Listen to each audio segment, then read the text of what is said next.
Eh, magtanong boss? Oo. Ano pa bang asan dito yung Barangay San Rafael? San Rafael. Nagalit ka? Oo. Bakit? Kasi nung inaanap ko. Yung... Kilala ko. Oh, may uncle kasi ako doon, ito. Eh, alam mo ang Purok Dos? Morok 2, San Rafael. Oo.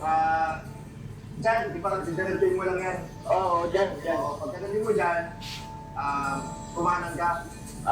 Alay pa ba yun?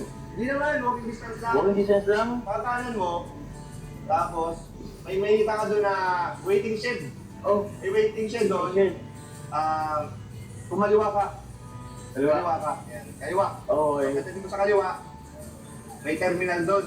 Terminal na. Terminal ng tricycle papunta sa San Rafael. Malapit na lang yun. O malapit na lang yun, mga siguro 4 na kilometro na lang yun. Punta ka ba ito? Oo. Parang malayo. Malapit lang yun. Di ba yun, boss, pwedeng ano yun? Lakarin na lang.